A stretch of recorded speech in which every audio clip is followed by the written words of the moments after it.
Today, we're jumping into a story that has haunted and challenged people for millennia, a divine command that seems to defy all logic and love. This is the story of the binding of Isaac. Just think about that for a second. We're starting with the order that is the absolute shocking heart of this story. It's so brutal, so seemingly cruel that it's been echoing through history ever since, demanding some kind of explanation. But a command like this doesn't just come out of the blue. The real weight of this moment, the real test, is built on a foundation of promises that took an entire lifetime to fulfill. So, let's rewind and go back to the beginning. So, where does this all start? Well, not with some big shot king or a mighty warrior. It begins with an old, childless man who gets a promise that sounds, by any measure, completely impossible. Okay, so meet Abram. He's 79 years old, his wife Sarai can't have children, and he gets this message from God. Pack up everything, leave your home, your family, all of it, and start walking to a place I'm not even going to tell you about yet. And in return, I will make you a great nation. I mean, can you imagine? That's a huge offer to a guy with no kids and no destination. And we're not talking about a small promise here. God tells him his descendants will be as numerous as the dust of the earth, literally as uncountable as the stars in the night sky. And Abram believes it. But, believing is one thing. Waiting is something else entirely. And so the waiting begins. And boy, does it go on.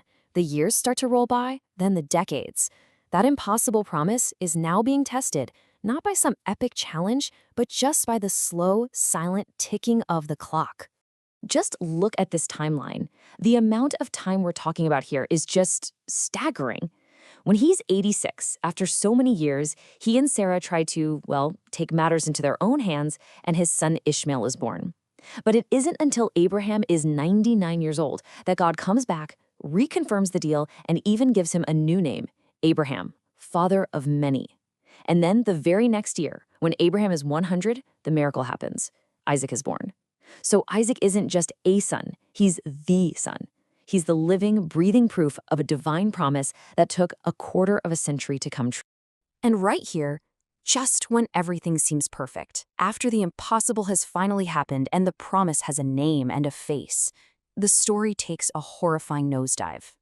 So this is the million-dollar question, right? Why? After all that waiting, after the miracle son is finally here, why this test? It's horrifying. And to even begin to get it, we have to try and put ourselves back in Abraham's world. Now, for us, today, this command is just beyond comprehension. But in the ancient Near East, believe it or not, child sacrifice wasn't completely unheard of. It was seen as a desperate last-ditch effort to appease angry gods in a time of crisis. So while God's command to Abraham is absolutely terrifying, it might not have been as totally out of left field for him as it is for us. He might have seen it as a terrible but understandable demand of faith. And that right there is the big twist, the theological bombshell. The most radical part of this story isn't that God asked for a child sacrifice. It's that at the very last second, he stops it. This whole event becomes this powerful statement against the practice, drawing a massive line in the sand between the God of Abraham and all the other gods in the neighborhood. Okay, so let's walk through this journey to the mountain. It's intense. We're going to follow the test as it unfolds, step by agonizing step. For 3 days, they just walk in silence. Can you imagine weight of that silence? And then you get this absolutely heart-wrenching moment where Isaac, the promised child, innocently asks, "Hey, where's the lamb for the offering?" Abram's answer is just filled with this faith that's almost impossible to understand. God will provide. He builds the altar. He ties up his own son, and he raises the knife, ready to go through with it. This moment, this unbearable tension, has been captured in art for thousands of years.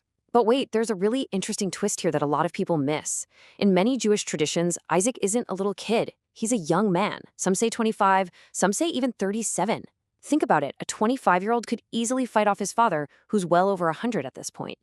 This interpretation changes everything. It suggests Isaac wasn't just a passive victim, but that he was a willing participant, showing a faith just as deep as his father. And then, just as the knife is raised, a voice. The angel of the Lord calls out, stopping Abraham's hand in midair. The test is over. And that phrase, "fear God," It's not about being scared. It's more about this deep, profound trust and obedience. Abraham proved he valued the giver of the promise even more than the promise itself. And wouldn't you know it, just like Abraham said he would, God provides. A ram suddenly appears, caught in the bushes, and it's sacrificed instead of Isaac. The covenant, the great promise that seemed like it was about to be shattered forever, isn't just saved, it's made even stronger. So the test on the mountain is over, but the story?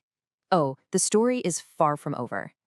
Its real conclusion has been written and rewritten for thousands of years, creating this incredibly rich and complicated legacy.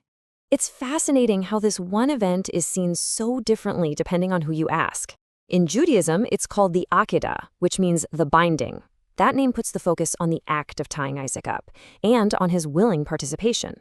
For Christians, it's usually called the sacrifice of Isaac, focusing more on Abraham's intent to sacrifice. It's often seen as a foreshadowing or a type of God the Father sacrificing his own son, Jesus. Isaac carrying the wood for the altar is even seen as a parallel to Jesus carrying the cross. And it doesn't stop there. People have found so many different layers to the story. It's seen as that definitive statement against child sacrifice, but it's also been looked at through a psychological lens, with some suggesting Isaac was deeply traumatized by the whole thing. And what about Sarah, his mom? She's not even in this part of the biblical story, but later traditions suggest she died from the shock of hearing what almost happened to her son, adding this whole other layer of tragedy. So, where does that leave us? What is this story, really? Is it a story about perfect, unwavering faith, a radical turning point that forever changed our relationship with the divine? Or is it a much darker story about trauma and the scars it leaves on a family? Maybe that's the point. The reason this story has stuck with us for thousands of years is because it isn't just one thing. It's all of them, all at once. And it continues to test every single person who hears it.